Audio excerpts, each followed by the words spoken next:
ابراهیم برو لاستودیا کورسان 24 میوانی منه خیراتی که ابراهیم بس که ابراهیم سیاست امریکا دیاره لسوریه یعنی روی کی دین ورتگره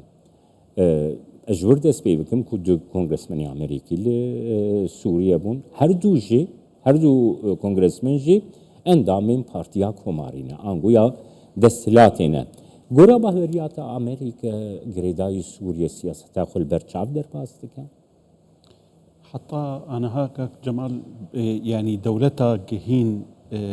أو ناريني خزلال نكري السر سوري أمريكاي يعني همو ولاتي دن أنا ها بأريني دانستندني بسوريا ردكن يعني تشدو ولاتي دردوري بن يان ولاتي عربا بن يان أوروبي بن أمريكا هنك تأخير بود فيدي أنا ها هاتني كونغرسمانا نك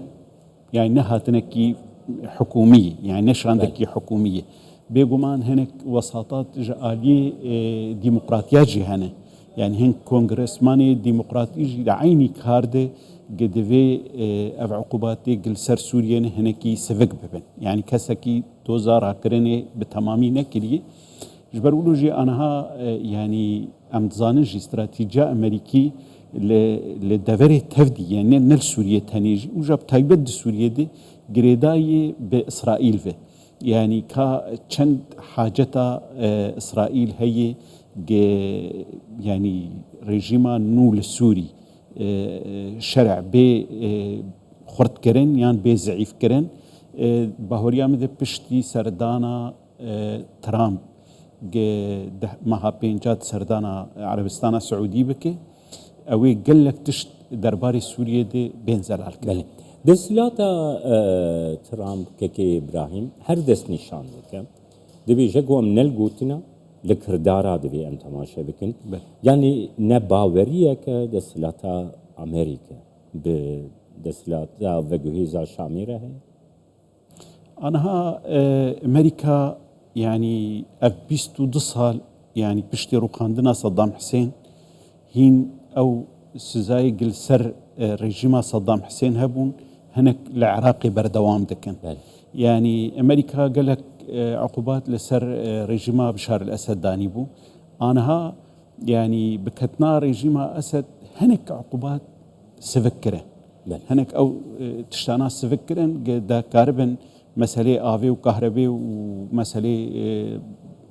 يعني طياري سوري كاربن يعني ولا تندن كاربن بيت سوري هناك تشت سفكرن لي أمريكا جوان سوزايل سر سوري سفكنكي روشة سوري قلك خرابة يعني ولاتين عربان كارن آليكن حتى تركيا نكار حمي بروجي قد غندري سوريا دي بردوان بكي جاجبر فينا لسر أمريكا ننه حتى نقشة دفري خشك زلال ببي يعني او زاننج يعني خندنا كبر فرح لسر خندنا كبر فرح جالي كده او قالك كيف خشنج ايران د سوريا نما اف ج دسلات انها سوريا ري بارينيتي نويساند لي هن تشتيدن جيتين خواستن جريداي ببرجواندي دولتي دردوري تايبت اسرائيل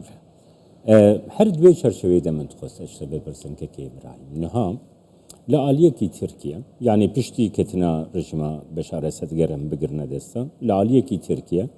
کو شخوا خویای گوباندوره کی گلک برفرح لسر دسلاتا و گهیزا سوریه هی دخوازن ترکیه ده بیجه دوی حموس زاین لسر سوریه ورن راکر هر دم جیتی نازمان با آوائی که گلک زلال و وکری لعالیه دن اسرائیل گو بخودی گومانج روشا سوریه هبونا ترکیه جی به وی آوائی اسرائیلی دلگراند که اسرائیل نکیف خوشه جوی روشا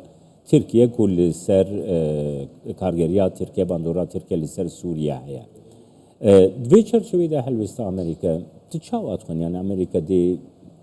حلوستا که چاوات یار بکن كاك جمال 14 سالا شرط سوري دي آليين ناف دولتي هر دقوت اندوه چاره سريك سياسي بيديتن والسيناريو قل سر عرضي چه بود 11 روجا دي كسي گمان نتكر اف تي ويواتي وقتي ولاتين لسر عرض سوري قريب لسر تشتكي اتفاق ببن يعني چارەسەریە سیاسی پاشخواشتن جبرولوجي يعني حمو آلين بجدار شريك بون دنبونا ايراني دل سوري يعني چه تركيا چه امريكا چه اسرائيل بچ ولات عربا بن حما دخواست ايران نمينه لي اوي وان برجواندي وان بويتني نايجي آنها تركيا بروجيكت ويد سوريا هي اسرائيل جي بروجيكت ويد سوريا هي بهوريا مد جبرج حردو جي دوست امريكاني وك خلق گومان دكي گو شرك دناوان دي چيب و نا كوكيك مزن دناف تركيا واسرائيل دي چيب نا ازوي بهوريه دمه يعني و باليكاريا امريكا د دمكي نزيك دي و هنك نزيكاي ناف حردو بروجيت چيب به لي دوي گرانتي هبه گ اسرائيل بهور بكي گ تخطرك لسروي تشكيل نابه ند ايرو دزانه گ ايرو و 10 سال دجي افدا سلاتا سوريا گ اف بخوجي بمينه نكار الهمبر اسرائيل چكاب كاربينه لي دزانه تشتي اسرائيل استراتيجيني يعني حافظ الاسد حفتي وشارات بشتي حربات تشتيني ركفتنك توقيع كر اسرائيل 5 سالي او كوريوي باراست بله كيكي ابراهيم نها امريكا گاواكو